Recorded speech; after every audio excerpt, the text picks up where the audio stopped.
बस्तर के आदिवासी कलाकार अपनी पारंपरिक ढोकरा आर्ट से देश ही नहीं विदेशों में अपनी छाप छोड़ रहे हैं। देखिए हमारी खास रिपोर्ट। डीडी न्यूज संवाददाता सोमेश पटेल ग्राउंड से कर रहे हैं ये रिपोर्ट साझा।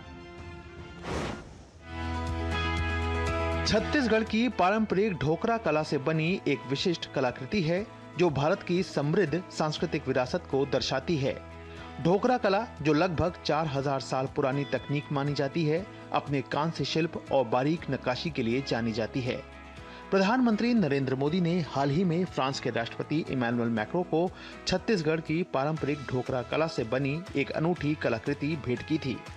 आदिवासी कारीगरों द्वारा बनाई गई ढोकरा आर्ट की ये मूर्तियां तांबे और पीतल से तैयार की जाती हैं। पीढ़ियों से चली आ रही इस पारंपरिक धातु कला को मोम ढलाई तकनीक से बनाया जाता है। पहले मोम से मूर्ति का मॉडल तैयार किया जाता है, फिर उसे मिट्टी से कवर कर भट्टी में तपाया जाता है। गर्म होने के बाद मोम पिघल जाता है और खाली जगह में पिघली हुई धातु भर दी जाती है। ठंडा होने के बाद जब मिट्टी को हटाया जाता है तो एक खूबसूरत ढोकरा मूर्ति तैयार होती है। बस्तर के कारीगर कहते हैं कि हम ये कला अपने पूर्वजों से सीखते आ रहे हैं। इसे बनाने में बहुत मेहनत लगती है।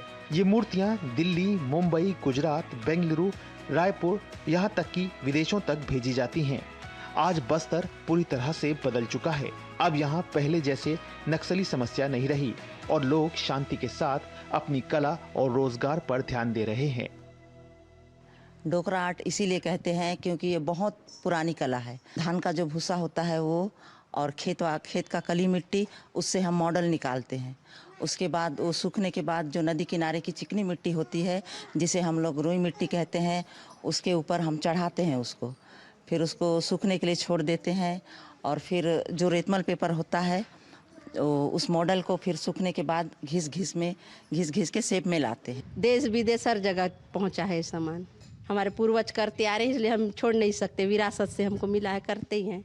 इसी से अपना जीवन यापन चलता है। पहले था दिक्कत, हम तो नहीं जानते, नहीं देखे हैं, लेकिन अभी बिल्कुल सुनाई में कुछ नहीं आता। खत्म हो गया है एक तरह से नक्सली। बस्तर के ढोकरा आर्ट की मांग सिर्फ देश में ही नहीं बल्कि अमेरिका, जर्मनी, फ्रांस और जापान जैसे देशों में भी है।